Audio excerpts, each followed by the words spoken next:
you can see it move.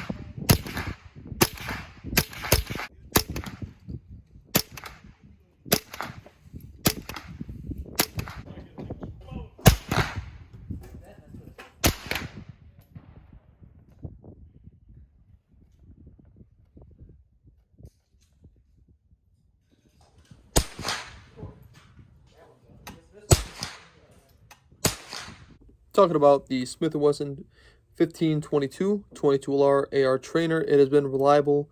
After I switched out the extractor, I upgraded it with the Val Corson extractor. Over 2,000 rounds to the rifle. I haven't cleaned it. I just spray some dry lube on the bolt before I go to the range, and it's been functioning properly. Even with bulk stuff, it works for the most part. I still get some light primer strikes using the cheap ammo, but I typically stick with the Aguila, CCI, Ely, and even the old Remington stuff I had lying around that isn't high velocity, still cycles correctly. And it's been good fun. I added a Burris. What scope is? I got to double check the full field 4. It's a 2.5 to 10. 10 power being a little bit optimistic for 22LR, but we took it there at 50 in the plinking section at the range we went to. We being me, my girlfriend. She's no longer here, but she had fun shooting it also. This is the point of the rifle. It is an AR trainer. All the controls are the same with any other AR out there. So if I want to go out and shoot it for cheap, I can shoot 100 rounds for not $100. I think they're worth picking out. You know, as far as someone else picking one up, Smith & Wesson has the pistol version also, shorter barrel, and you can configure them however you want. I added a magnified scope. You can add just the red dot that came with it. It was a bit cheap. I would switch that out, but you can set it up however you like. For me, this is, you know, something I can shoot there at the range on a bench. I can shoot small game. I can plink. I can, you know, actually train and you know, practice reloads and all that. It is just a good rifle. You know, over 2,000 rounds and everything's functioning correctly. I'm actually going to clean it because I would like to actually group it on paper at 100. Because the CCI stuff that it has is specifically for this rifle. It's rated, well, the ammo itself is rated at 1.5, you know, groups. And I want to see how well I can do with this. There are more upgrades that you can do. I could add a light on the side. I do have the Picatinny section on there, but I took it off for the moment. I had a placeholder there before. I have the canted iron sights. Those I zeroed at 50, and I'm not saying good at groups or anything with that, but I was there at the plinking section and just hitting steel, and it was fun.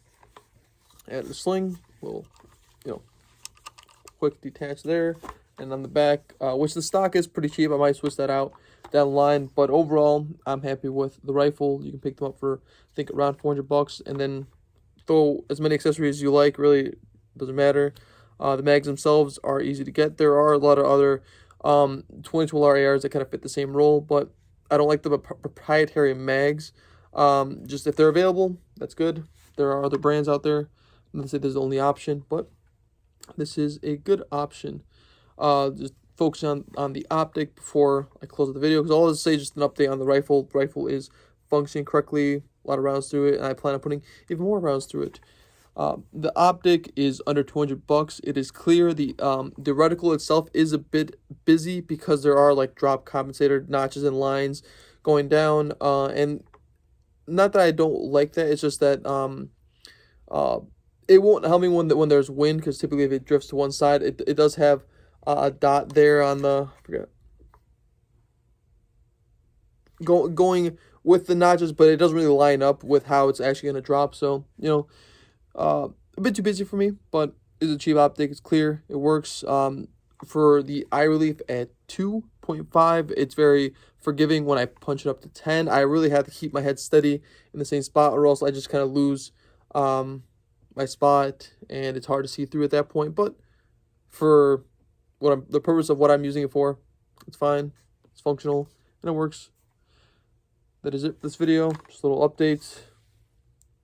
Thank you guys very much for watching. I plan on doing the groups on a nicer day, because today it was still pretty chilly, kind of windy.